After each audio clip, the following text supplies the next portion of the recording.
कोई ना कोई सिक्योरिटी फेलियर हुआ है। नहीं, ट्रम्प सही बात कह रहे हैं। पॉलिटिकल वायलेंस दुनिया में हर जगह है, होता है। पहली बात तो कोई ना कोई सिक्योरिटी फेलियर हुआ है, और सिक्योरिटी फेलियर दो एंगल से हुआ दिखता है मुझे। एक तो एफबीआई का, क्योंकि एफबीआई का काम होता है कि इंटेलिजेंस गैदर करना, भाई वही तो डोमेस्टिक एजेंसी है अमेरिका की। तो ऐसे शख्सों को जिसकी मंशा हो कि प्रेसिडेंट को अटैक करना है, उन्हें पहले ही कहीं ना कहीं ट्रैक कर लेना चाहिए था। दूसरा, सीक्रेट सर्विस की भी, क्योंकि ये जो होटल में जहाँ ये इवेंट हो रहा था वो तो हॉल है, बॉल रूम। उसके बाहर लॉबी में जहाँ मेटल डिटेक्टर है शायद थे, वहां पर ये इंसिडेंट हुआ। इसने गन निकाली, उन्होंने रोकना चाहा, इसने मारा। बट उसके बाहर तो होटल की बाकी बिल्डिंग है, फिर होटल की पार्किंग है, फिर होटल का मेन गेट है। तो अलग अलग लेयर्स होती हैं सिक्योरिटी की। कोई ऐसे कैसे कि आखिरी पड़ाव तक पहुंच गया, उसके बाद उसको उस कमरे के अंदर दरवाजे से जाना है। तो ये इंटेलिजेंस प्लस इवेंट सिक्योरिटी का फेलियर है, दैट इज वन। ट्रंप के ऊपर जहां तक अटैक हुआ है, ये मेरी होप है कि जो भी कारण निकले वो ये निकले कि ये बंदा मेंटली अनस्टेबल सिक था। जैसे कि रेगन पे जब अटैक हुआ था 81 में, इसी होटल में, अंदर से होटल में इवेंट करके लेक्चर दे के रोनाल्ड रीगन बाहर आ रहे थे, अपनी कार में जा रहे थे, वहां इनको बुलेट मारी गई। वो जिस कारण मारी हिंकली जो था, वो एक एक्ट्रेस को इम्प्रेस करना चाहता था, जॉडी फॉस्टर। एक मूवी आई थी बड़ी पॉपुलर, टैक्सी ड्राइवर, उसमें वो एक यंग सी थी, तो वो उसे इन्फैचुएटेड था।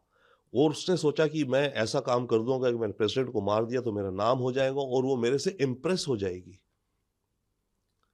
तो मेरी विश और होप ये है कि जिसने भी ये आज का जो करना चाह रहा था वो कुछ इसी तरह का सिरफिरा हो। क्योंकि अगर वो इंसान लोन वुल्फ ही है, बट किसी भी पॉलिटिकल आइडियोलॉजी को लेकर के ये करना चाह रहा था, तो ये अमेरिका के लिए अच्छा नहीं होगा, क्योंकि अमेरिका ऑलरेडी बहुत बटा हुआ है, अमेरिका और बटेगा। सर, हमने इस पूरे इंसिडेंट के बाद जो प्रेस कॉन्फ्रेंस हुई उसमें उन्होंने कहा कि अब बाकी देशों को देखिए, वहाँ पर बहुत बुरा वायलेंस होता है और मैं किसी व्यक्ति से बात, असैसिनेशन की कोशिश होती है, कई बार लोग कामयाब होते हैं और कई बार नहीं होते।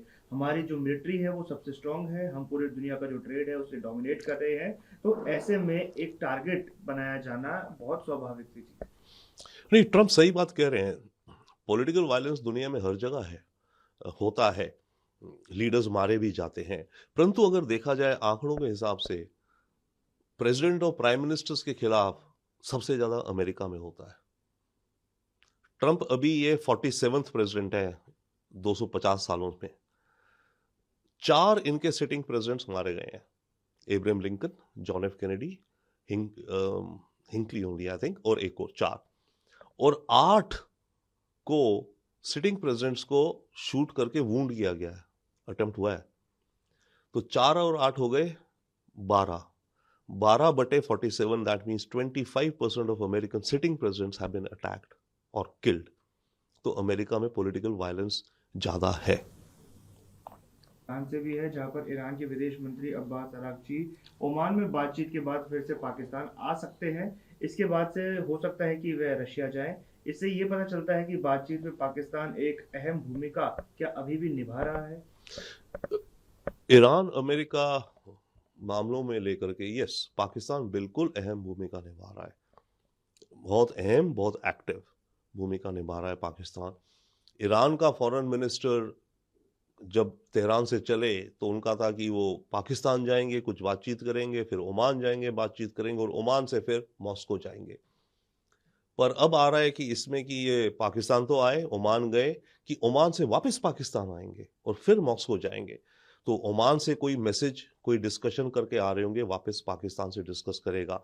क्योंकि पिछली बार जो मध्यस्थता चल रही थी अमेरिका और ईरान के बीच में, वो ओमान करा रहा था, आपके दर्शकों को याद हो, हमें याद हो, राइट। अब वो रोल पाकिस्तान प्ले कर रहा है, और पाकिस्तान बहुत ज्यादा एक्टिव रोल प्ले कर रहा है। तो हो सकता है फॉरेन मिनिस्टर ईरान का, जिसकी ओमान में बात हुई है, काफी कुछ चीजें निकली होंगी, वापस आके पाकिस्तान में बात करेगा, फिर मॉस्को जाएगा। तो अभी तो मामला होप दिखती है, क्योंकि मेहनत कर रहे हैं, ईरान के लोग जाके मिल रहे हैं, दैट मीन्स कुछ सोल्यूशन वो भी चाहते हैं। प्रेशर बहुत है ईरान के ऊपर, चाहे उनकी हिम्मत की भी दाद देनी चाहिए हमें ईरान की। इतना नुकसान हो गया पर फिर भी सरवाइव कर गए सुपर पावर के खिलाफ, और बल्कि सुपर पावर तो अब उनके सामने झुकता हुआ नजर आ रहा है। But at the same time अगर मेहनत कर रहे हैं कि कुछ सोल्यूशन निकले, और उधर अमेरिका भी कह तो रहा था कि उनके जारेड कुशनर और स्टीव विटकॉफ तैयार बैठे थे प्लेन में पाकिस्तान आने को, तो अमेरिका भी इच्छुक है।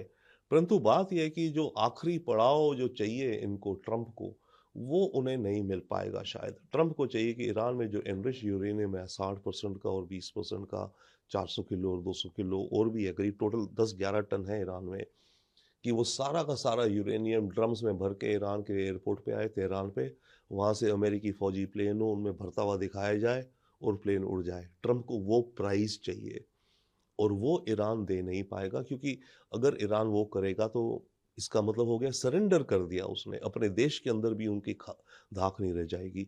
तो असल पेच वहीं फंसा है। प्रभातखबर.com, विश्वास वही, रफ्तार नहीं।